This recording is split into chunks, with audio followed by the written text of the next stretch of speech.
Hey, this is Maggie. And Ashley. This is Justin. And you're listening to The Watering Hole, a place where animals and animal enthusiasts regularly drink. Every episode, we'll talk about different animals and why they're cool, from basic biology to the threats they face, and what people are doing about it, all while under the influence.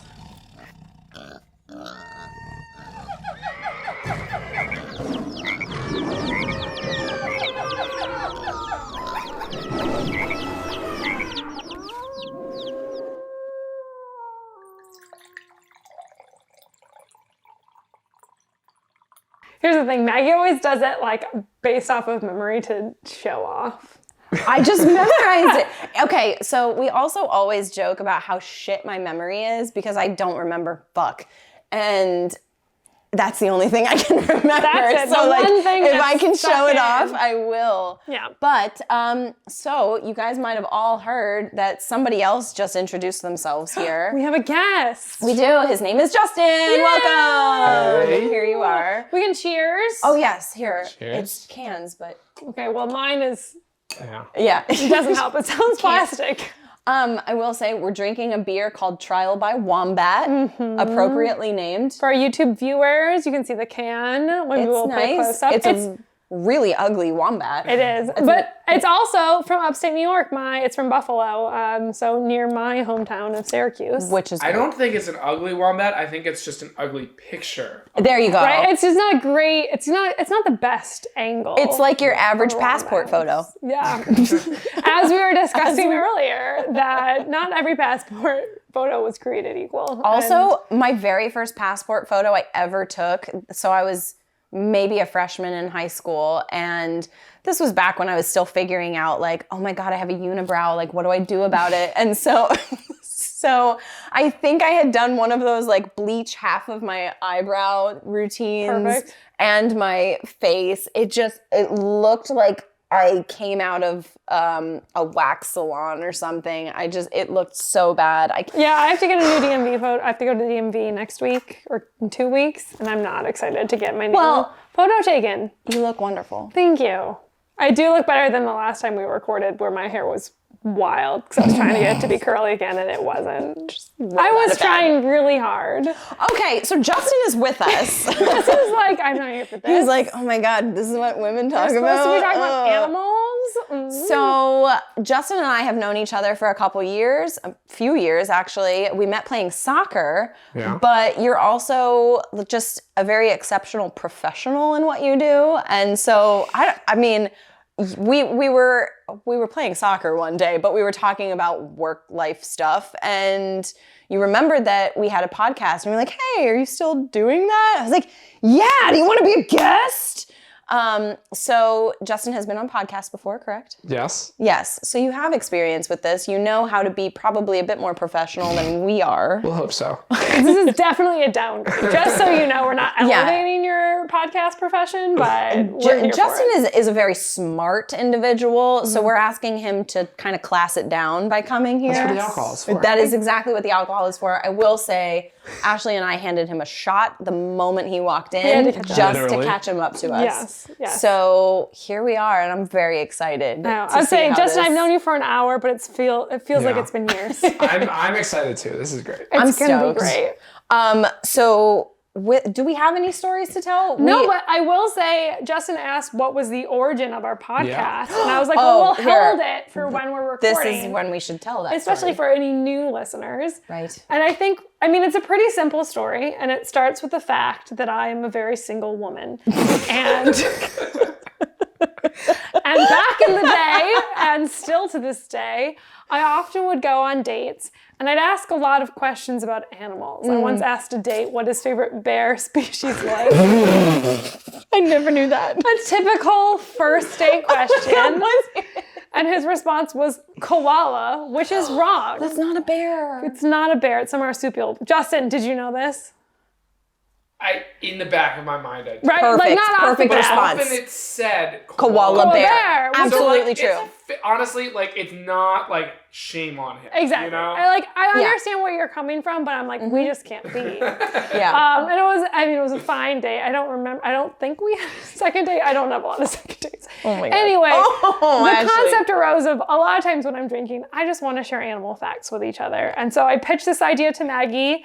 At the time, were we working together or had you, at that point, I don't think we were colleagues. I don't think when you pitched this idea, we were not colleagues, but I will never forget the text exchange. You were like, hey, for a while I've been thinking about doing a podcast about animals, but while drunk. Would you be interested in being my co-host? My response was in all caps, absolutely. Like, of course. How can you say no? Why not? And that's That when you know sounds you have the fantastic. right co-host. I love animals. I love drinking. It's no surprise to anybody. So it just kind of But yeah. fledged from there. So that's where it stemmed from, is basically when I get drunk, my favorite thing to do is share animal facts. To be fair, I also love doing it sober. For sure. It But just comes out a lot quicker. yeah, it's just much more entertaining, I feel like, as with a drink or two in hand. And so that's kind of how it started. And now that we're back in the same area, I think we just want to keep it going.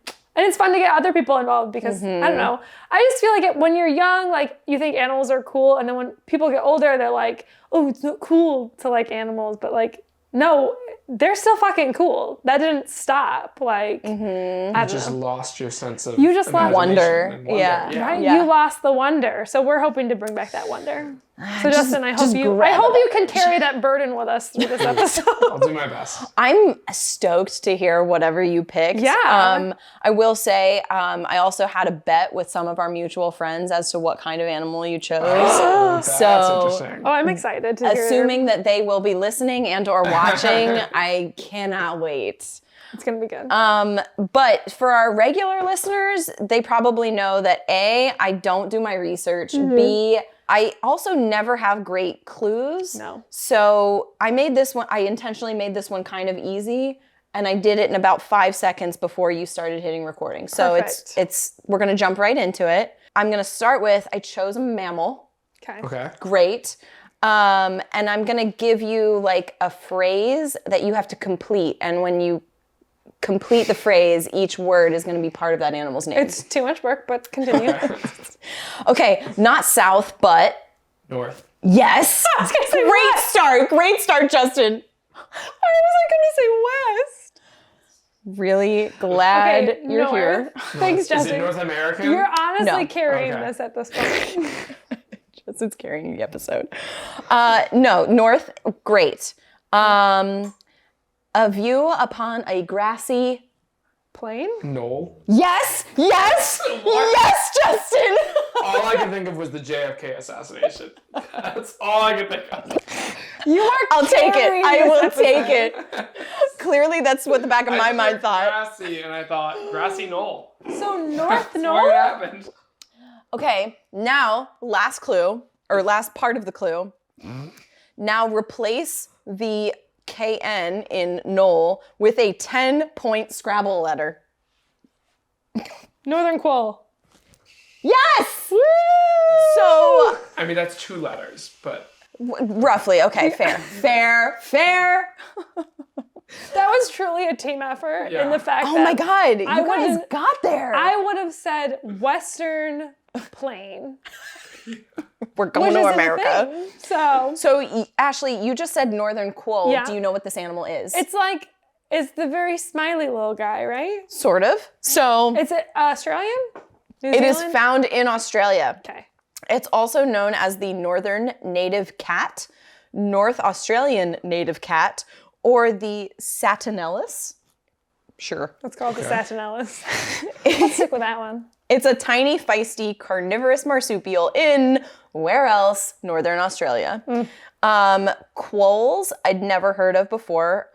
They're marsupials. They're in the same family as Tasmanian devils. So if you've seen those, you kind of know what these guys look like. They're like, kind of have a mousy all I can face. picture is the cartoon. That's all I can think of. That's all you I need. mean, honestly, not that far off, right? No, They're like, they just I feel like they're on all very, fours instead of twos. they're like very generic mammal. Like, on Yes. all fours, but like a tornado, just moving around. yeah, Ru- spinning in circles. Roughly. Constantly.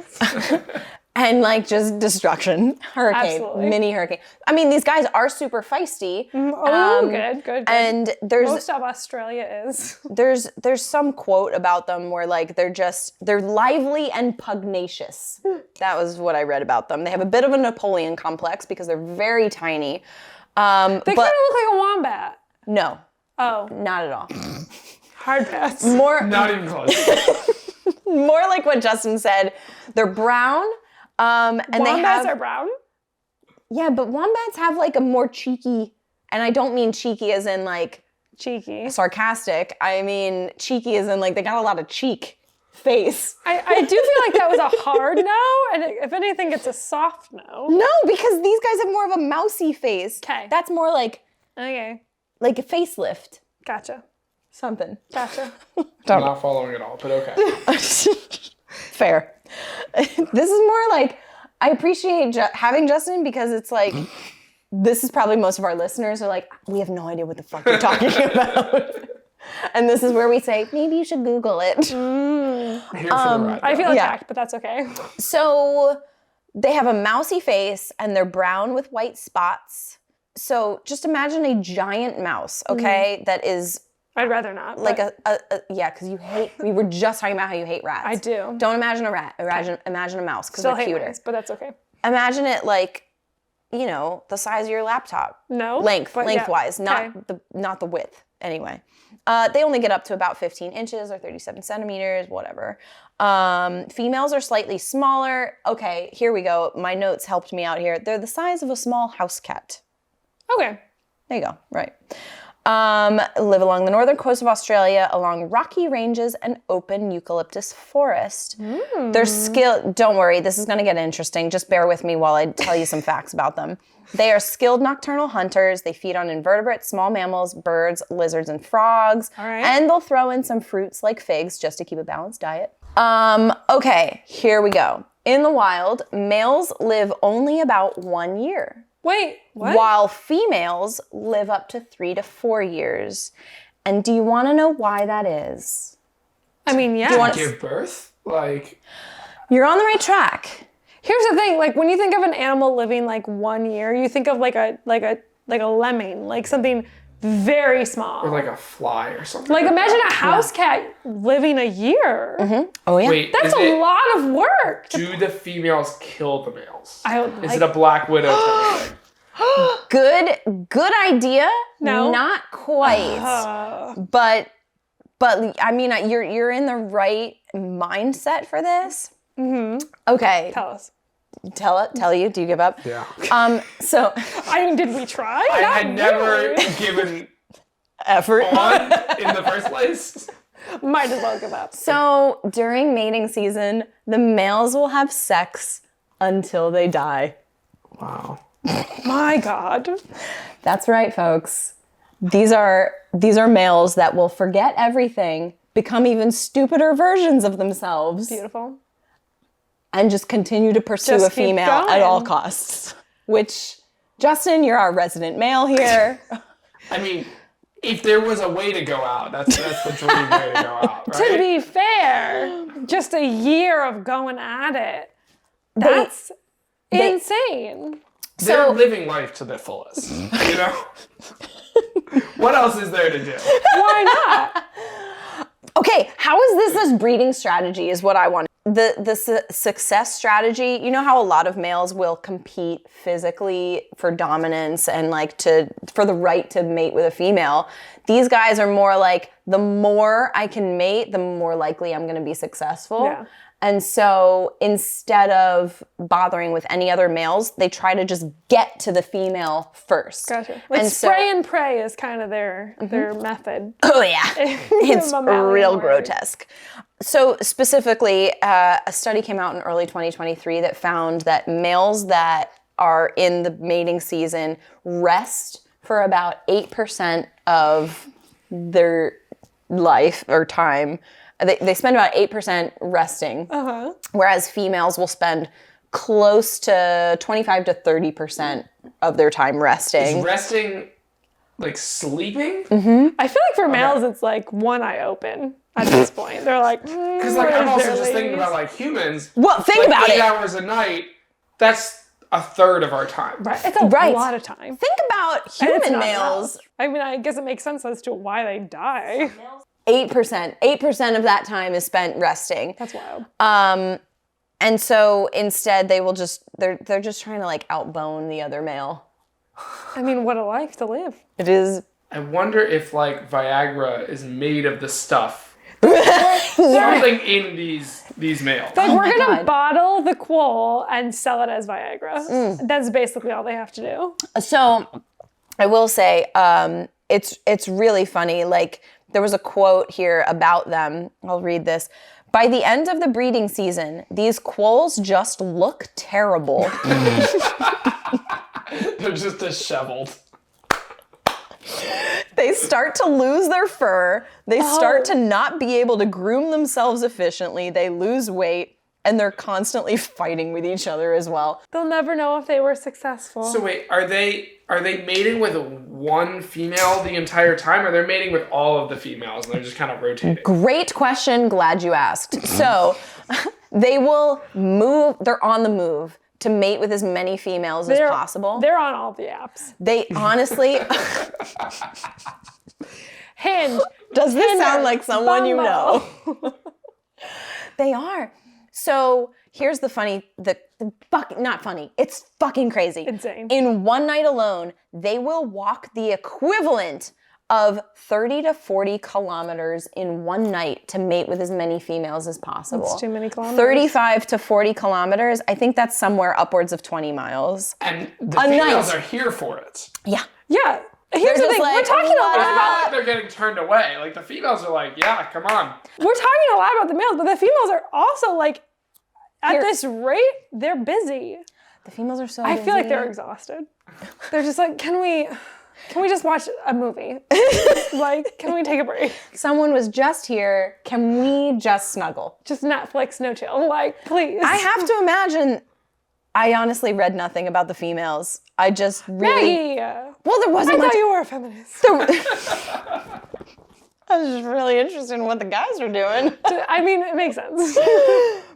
But here's the thing, like the study that was done was done by strapping little backpack GPSs to these quolls and then like sent on their way. And that's how they tracked where they walked and like what they were doing.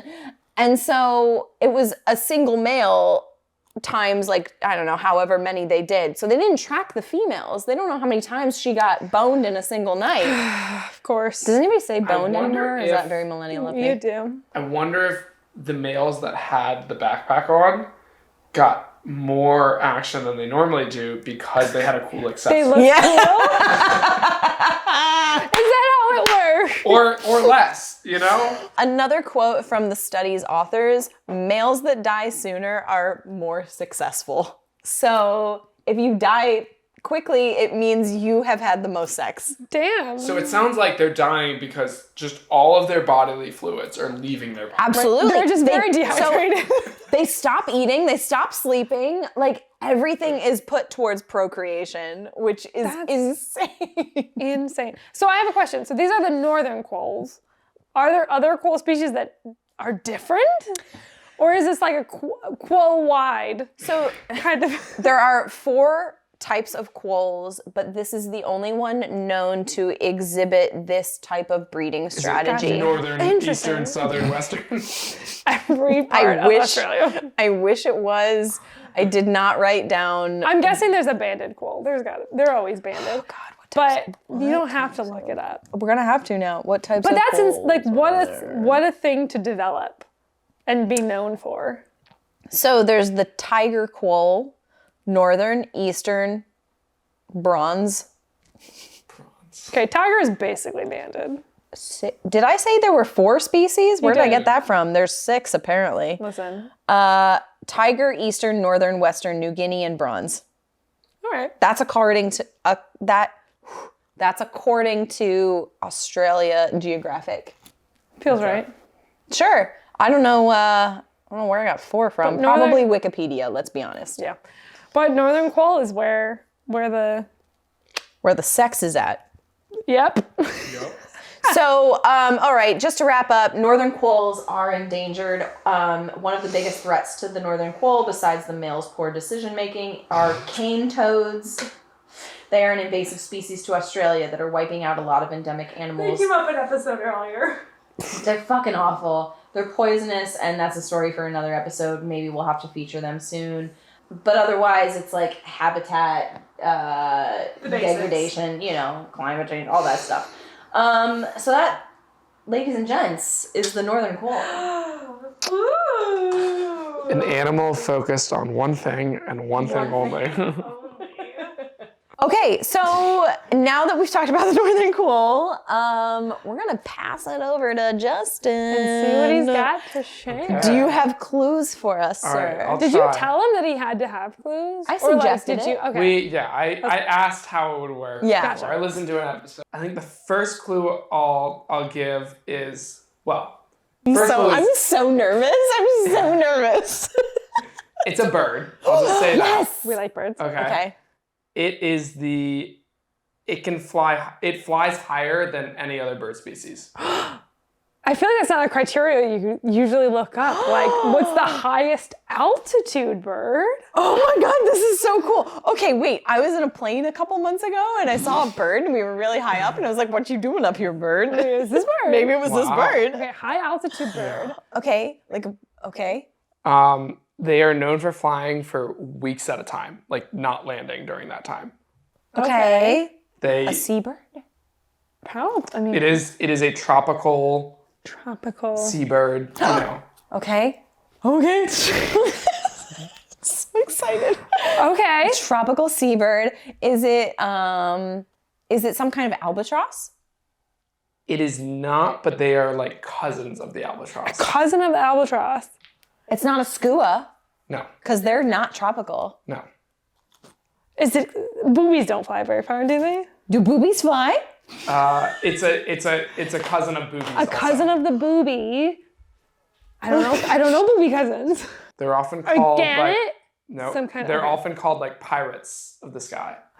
Ooh, I like them even more. Pirates. Oh my God, I have to know this.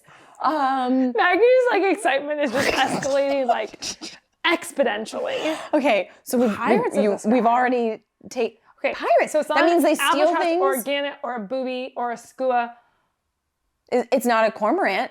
Is it a razorbill? Is it some kind of auk that I don't know about? No, because they don't fly Maggie's for going weeks at a through time. Is it a petrel? Is it a petrel? No, petrol. another cousin. Fuck! How many cousins? Listen, as someone who has 2 fucking cousins, I don't understand. Okay, do you have another clue? Or do you want to just And give if it to you us? don't, just the first letter at this point. Or you could, yeah.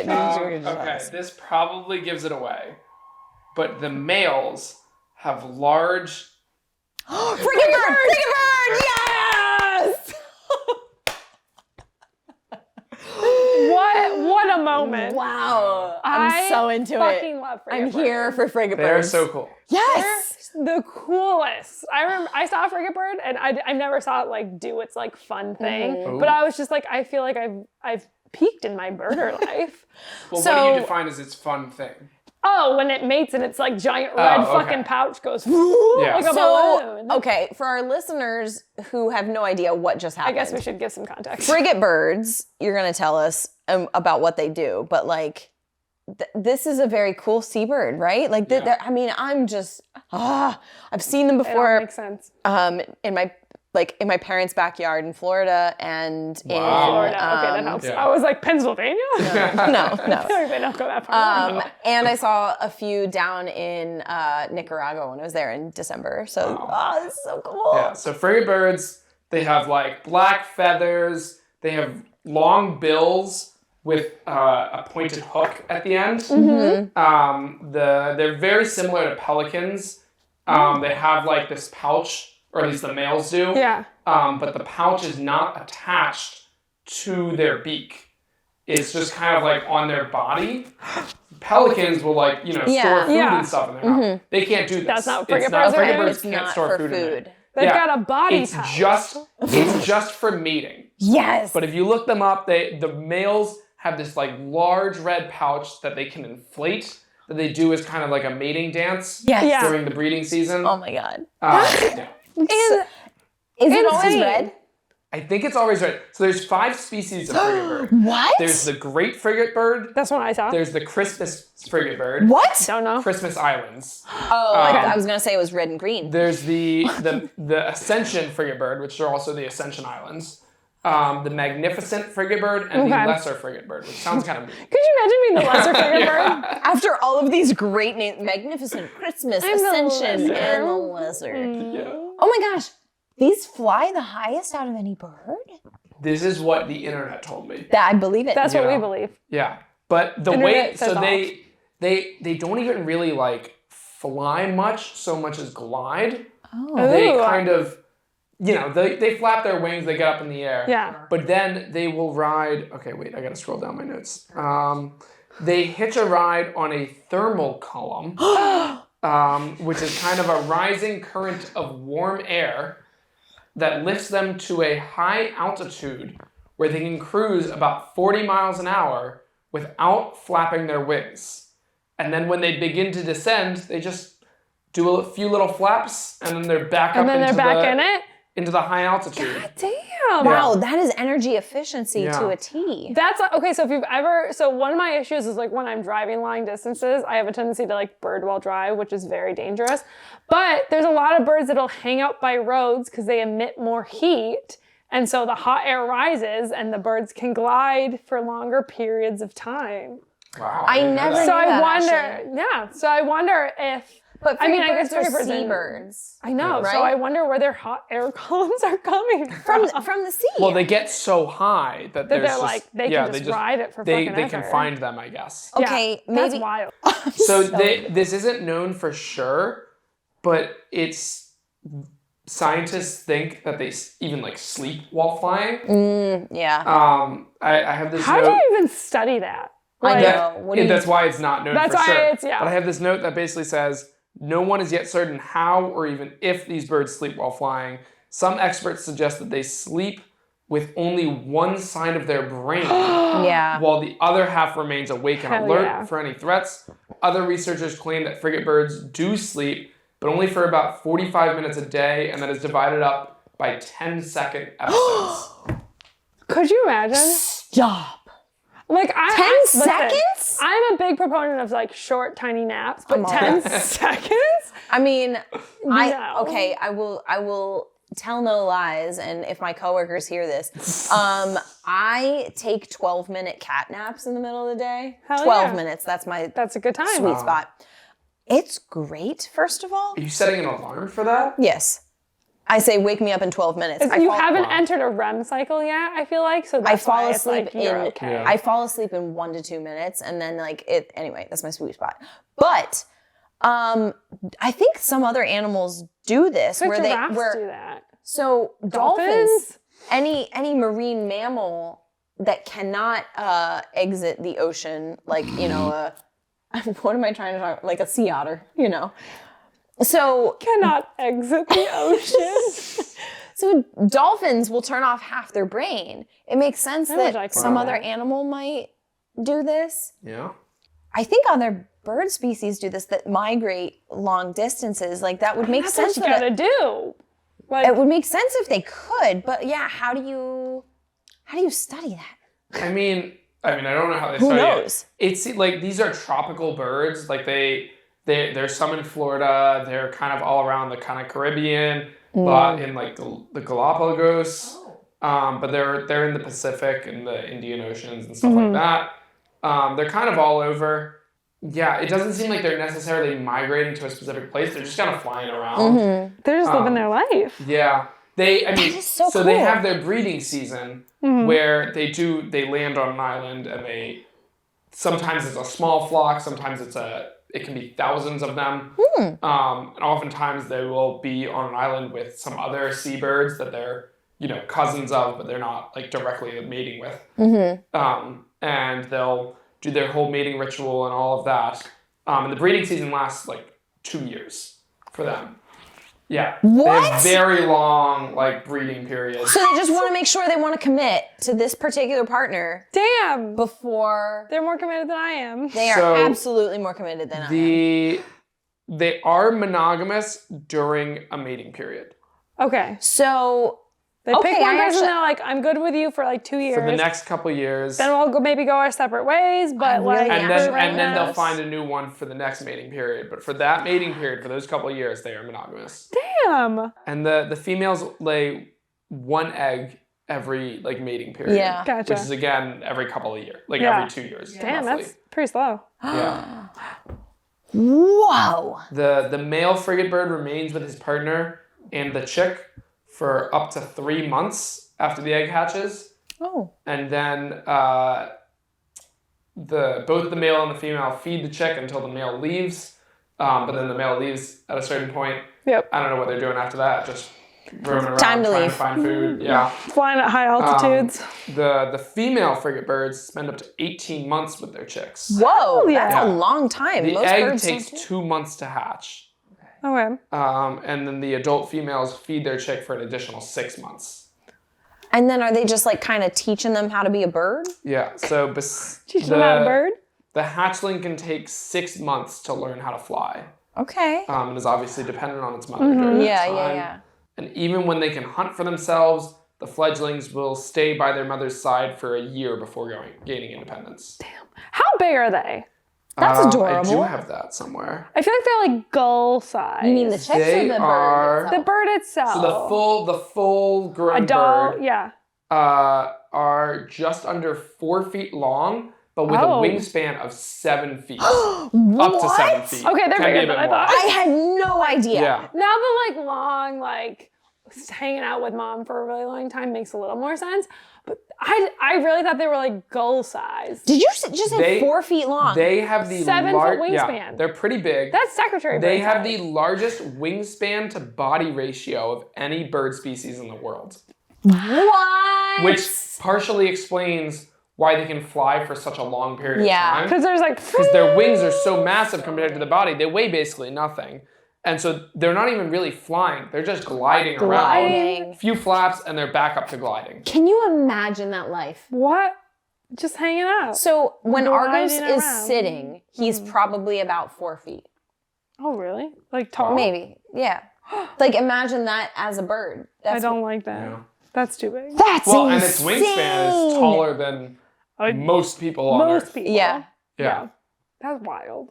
So yeah, as we talked about earlier, they have, I'd never heard this term before, but gular patches, Sorry. G-U-L-A-R. It's just great. Gular. I don't know how to say it. But I don't think yeah. I've even perfect. heard Yeah, gular. but that's the red pouch that Yeah. kind of Yeah. inflates. We haven't even during gotten the to the mating pouch season. yet. I didn't Oh even my god, we realize that. haven't. But only the males have those. The females have like just kind of a white chest. Part of the reason why they fly so high, and I had 2 different sources. One of them said that they fly up to 13,000 feet in the air. Another one said 2,500 meters, which is like 8,000 feet. I don't know which one is right, but it's very insane. high. Yeah. It's fucking high. This is insane. Here's the thing. I felt like I've always been a fan of frigate birds. Yeah. Did Oh, I know all of these cool facts? Fuck no. No. So the other thing, their feathers are not waterproof, Oh, which is part of why they're so high in the like air. cormorants, but they picked So, a different avenue. Like obviously, like they can get a little water on them. They're not Sure, gonna sure, you know, sure. die if they have a little bit of water on them. But if they can't be too close to the water for too long. Mm-hmm. The way that like seagulls like dive into the water to get a fish out. yeah. So Question. Yeah. Sorry, what do they eat? Yeah. They eat like fish and crustaceans and turtles What? and lots of What? stuff. Yeah. But a lot of the ways that they get that food are by harassing other birds into regurgitating the food that they eat. No. That's why they're called the pirates of the sky. Oh my god, that's Full- amazing. Full circle. So they just bully other birds into throwing up. Yeah. They also Oh eat my squid, like anything. Come on. They're very social creatures. And so they will work together. They'll fly in flocks.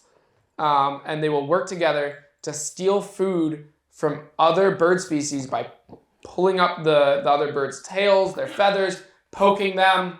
They're assholes. Basically, doing whatever they can do to bother this bird until it flies closer to the ground, throws up whatever it had, drops the fish, or throws it up. Throws it up. They just make them nauseous. And then they let it go away, and then they just kind of like swoop down and grab what it had. Oh my gosh, Frigate Bird. You ever want someone to leave you alone, just throw up. Yeah. I mean, it makes sense for humans. It's just, if you want someone to get away, you ever get kidnapped, just fucking throw up, and people are like, oh no. Oh my gosh. Also, like, I don't know where their name came from, Frigate Bird, but I feel like if I was somebody that they were like annoying the shit out of, I'd been like, Frigate Bird.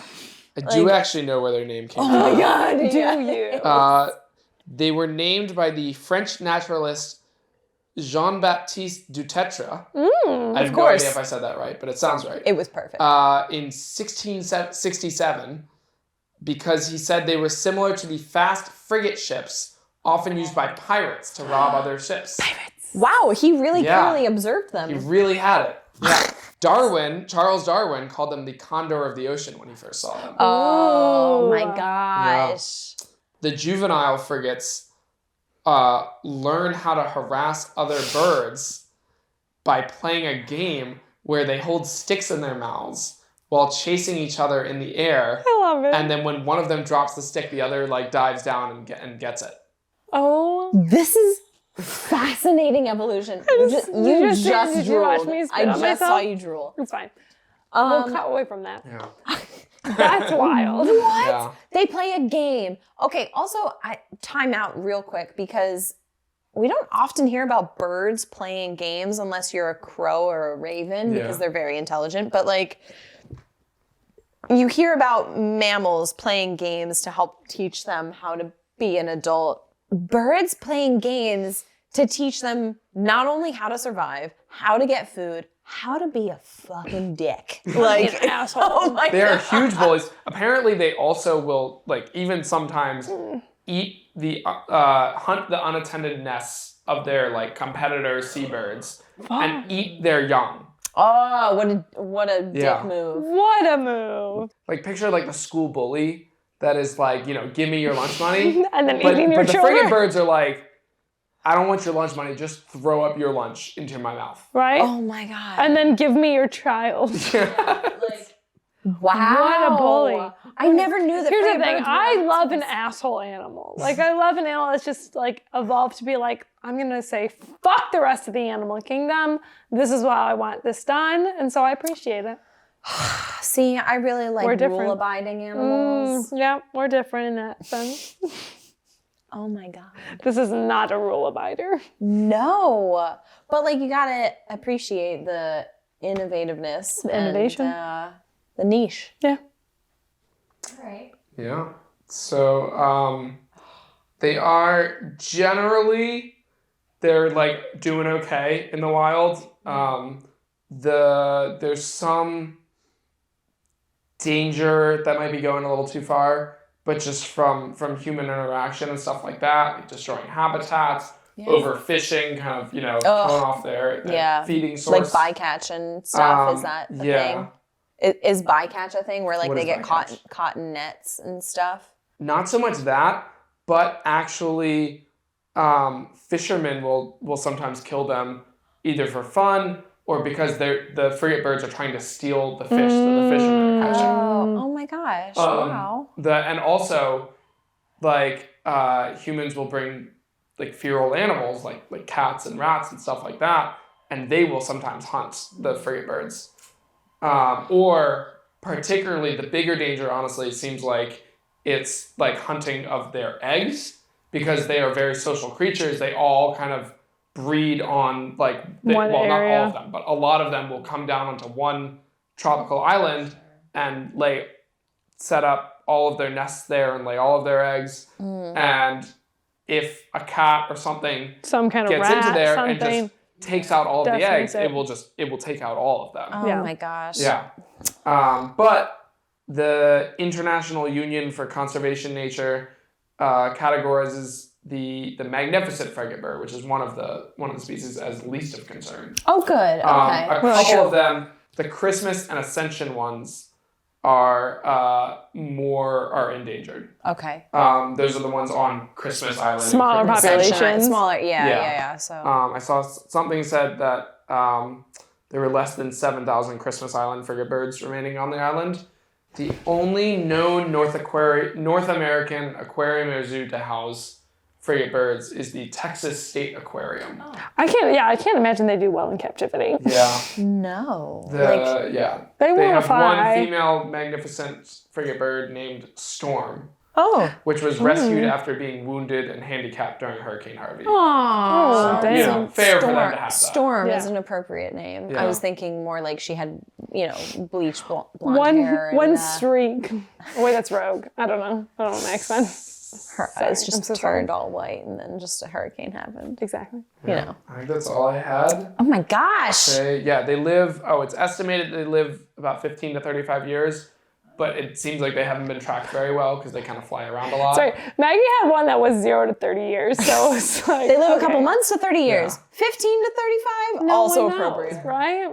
Wow. Hell yeah. Yeah, they're very cool. I had an appreciation for frigate birds, but this is a whole nother level. Honestly, I knew nothing about them except oh yeah, look at that thing way up there. Right? Mom and dad, my parents would just be like, that's a frigate bird. Had no idea all of this. Yeah, I thought the big red pouch was the sticking point. Thing, yeah. Turns out it's all these other things, which I honestly love. I am very floored by the highest. That's insane. The Ascension. Yeah, I love the pirating part of it. That actually, yeah. That they just go and find other seabirds and they just kind of poke them until they throw up and then they catch the throw up. Bullying someone till they throw up. Yeah. All right. That was a great selection. Nice work, Justin. I love it. Thank you so much. Are you ready? For our for our last animal. Yes. Of what will be our longest episode so far. I'm in. Which is fair. Okay, this clue is very specific. The inspiration for a famous cartoon character that, in the recent live action version, was voiced by Bill Murray. It's a sloth bear. Hell yeah, it is. Look at you. Sloth bear? Do you know a sloth bear? Is that not the same as a sloth? It's different than a sloth. What movie was this? Is this new to you? Yeah. Yes. This is better because Maggie and I got to see a sloth bear. We got to do a behind the scenes tour at the National Zoo. Do you remember this? Oh, we did. That's why I was worried that you could potentially do this. So we got to see a sloth bear that they have at the National Zoo. So I was like, oh, maybe it won't be that interesting because Maggie already knows it. So, I'm glad that A, she doesn't fucking remember it. But then B, so you've never heard of a sloth bear? No. I would say easily they're my favorite bear. Okay, first of all, we just talked about why Ashley started this podcast. Yeah. And she mentioned the fact that on a first date, she asked the guy, what's your favorite bear? A sloth bear is clearly her answer, but I would never have thought. Listen, if the guy had answered that, we would be married already. Absolutely. Wait, what movie? So, okay. The Jungle Book. So it's from The Jungle Book. So is it a sloth? Was that recent that it was live action? 2016, which feels more recent than it actually is. That does not feel recent. The movie is from the 1960s. So recent. Wait, really? The animated movie was I'm pretty sure. Honestly, best soundtrack. I remember watching the animated movie so many times when I was a kid. Mm-hmm. I loved it. And that was in the 90s, to be clear. I want to be like you. Is a 1967 American animated musical comedy film. Wow. I was also surprised that it was from the 60s. That feels really old to me. But in 2016 was when they did the live action version. Okay. And Bill Murray voiced Baloo. That's right. And Baloo is a sloth bear. Is technically a sloth bear, which once I describe what a sloth bear looks like, he's not. He doesn't really look like a sloth. I mean, he looks like a black bear. Exactly. Exactly. I mean, I guess there are qualities that say sloth bear, a little bit. But but like he does not read. Like you could have easily made this more Sloth Bear like. So is it a sloth? Is it a bear? It's absolutely a bear. So in terms of what these guys look like, they are about 5 to 6 feet tall.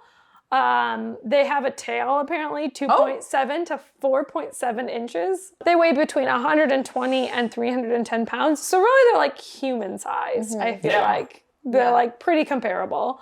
But so in terms of look, honestly, they look like they're hungover most of the time. They're very shaggy. They have pretty long fur, pretty unkempt. For some odd reason, it's like dusty. Like they always look dusty. And they just look like they could use a nap. I don't know. Bro. I don't know how else to describe it. They have a black coat, but again, it's kind of a dusty black. And then they have a cream-colored snout and then a whitish chest design. So either like a Y shape or like a V shape little chest decor. They're black. They're not gray. Yeah, they're black, but it's just a dusty black. I just always assumed they were gray like Baloo. No, but they're just messy. Apparently, it's hard to animate dust. Apparently, it's hard to animate. Just I need a shower. So they just made them. They made them gray, but they are in fact black. But also kind of wild naming a bear Baloo and not making it blue. I wonder what Baloo means. Do you know? I think it means bear. That's boring. Only because like I looked this up when I was a kid and had stuffed animals. Aquila, which was one of the wolves in the Jungle Book. Aquila means wolf. Shere Khan, I think, means tiger. Does Mowgli mean something? I have no idea. I didn't care about the human.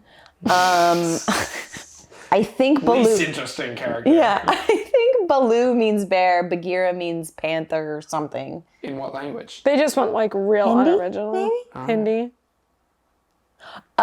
Need to fact check all of that. Yeah, and I just don't have the energy, but that sounds okay. What was the name of King You Louis? said it confidently. King Louis means orangutan. Obviously. Do you know what orangutan means? Human-esque, but looking like orange. It means man of the forest. That's right. Orang means man and utan means of the forest. It's just beautiful. Anyway, back to the sloth bear. But yeah, so black, they're looking hungover. They also are kind of pigeon-toed if you've ever watched them walk. To be fair, no resources were like, they're pigeon-toed. But if you've ever seen them lumber around, This is just anecdotal. yes, they're like very pigeon-toed, but they do have very formidable claws, like very large claws. Okay, it's funny though that you mentioned it's kind of anecdotal. If you look at grizzly bears, any video of grizzly bears, or some of the videos that I have of moon bears, Asiatic black bears, like they just kind of are pigeon-toed. Like their toes are pointed inward. I kind of want to Google that. What's the benefit? Well, you know what? Let me know. Is there a benefit?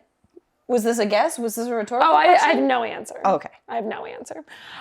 So these guys live in the forests of South Asia, so India, Sri Lanka, Nepal. They're generally nocturnal. Most of their activity happens at night.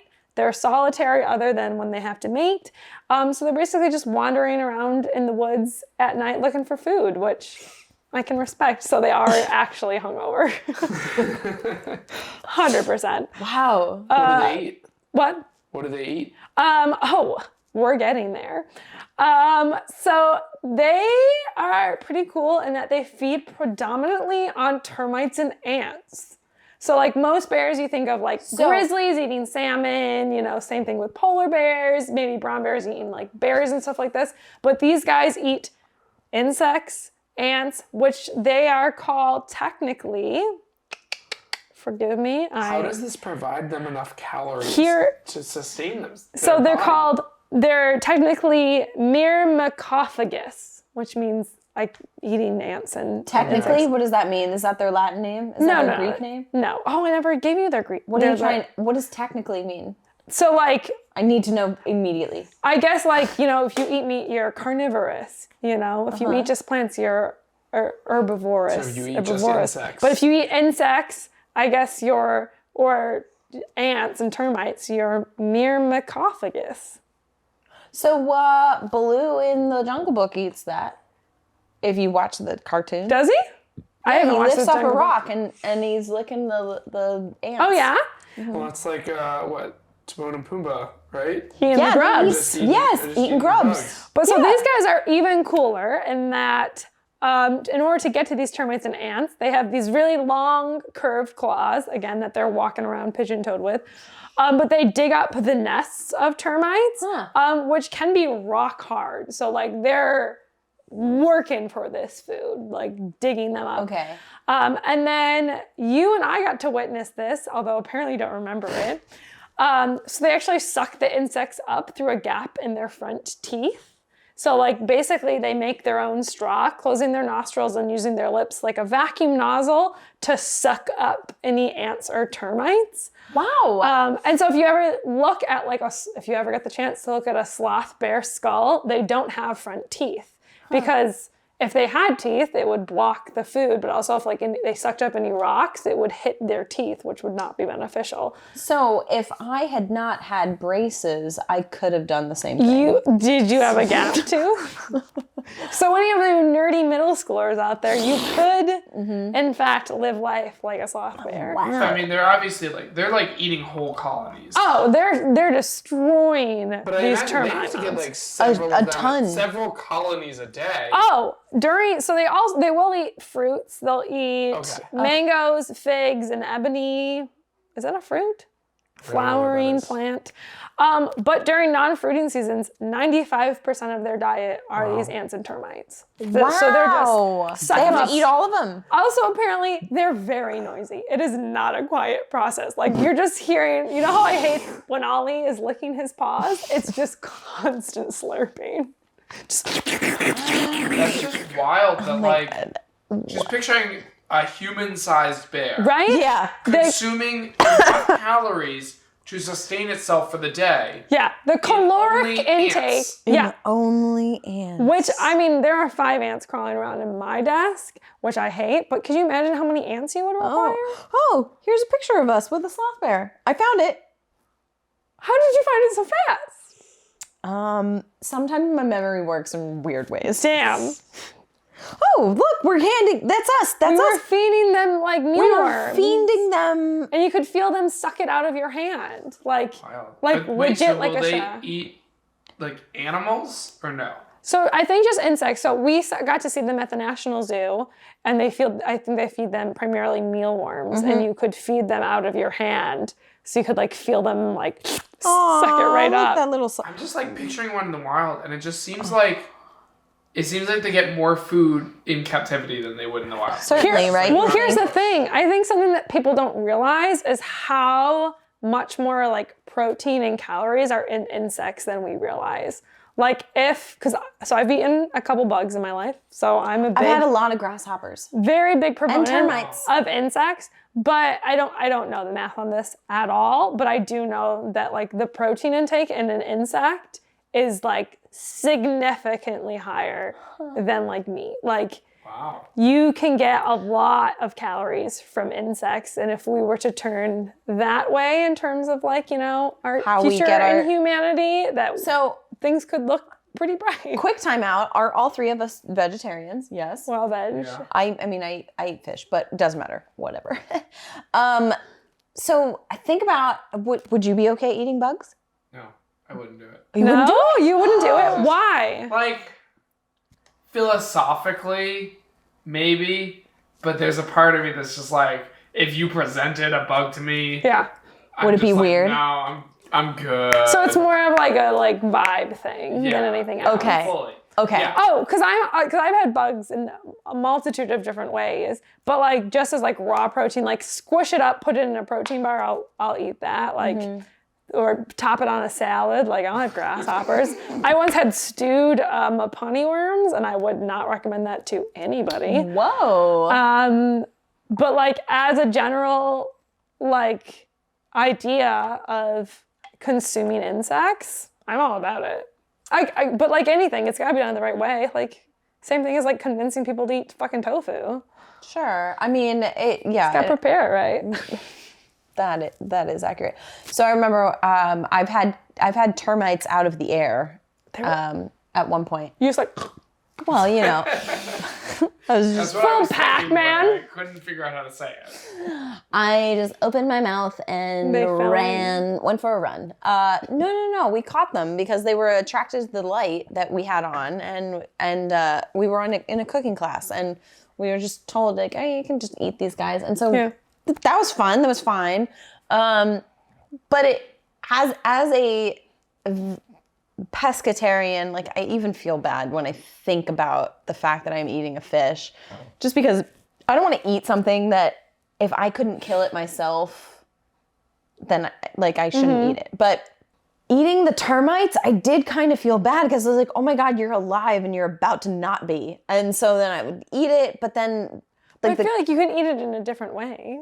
Well, where it's not like when I had Certainly, termites and they were already dead. They tasted like pumpkin seeds. So that's I mean the people we were learning from were just like, oh, just rip their wings off. Yeah. And I'm like, I wouldn't want that to happen to me. Ways to go about it. So yeah, I agree with you. Like if there was a good way to do it, I could be into it. Yeah.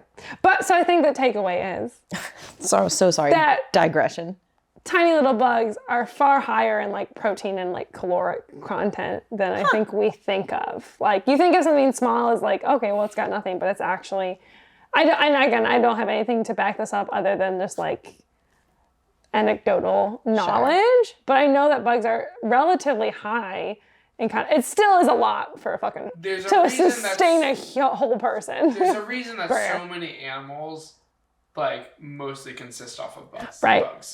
There's a reason behind that, for sure. That's so smart. But you very rarely think of giant mammals consisting off of bugs. But a lot of bears do. Yeah, they're big fans. A lot of like even brown bears in North America eat termites and other bugs. Yeah.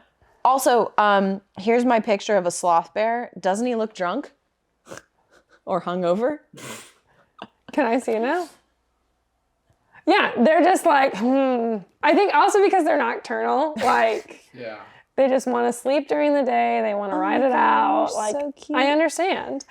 But yeah, so they eat bugs. They're really noisy when they eat. Apparently they like grunt and snort as they're like pulling down like branches and like digging through like the dirt and stuff like that, which is just fabulous. That's what I do when I'm playing in nature. Right? So they do eat fruits like I mentioned, but they also really enjoy honeycomb. So they'll knock it out of trees and then slurp it up when it's on the ground, which I think it happens in the Jungle Book. Or maybe in the live-action Jungle Book, where he knocks like a beehive out of the tree, and then we'll eat it off. Are they not worried about the bees? I think their skin. I don't know this for sure, but I think their skin is thick enough that they're not concerned by it. That's amazing. But apparently they have the nickname Honey Bear in some areas because they eat so much honey off the ground. Oh, that's cute. Okay, so in terms of how they're doing in the wild, so they are. Oh wait, I skipped ahead because I saw threatened and I was like, oh, they're threatened.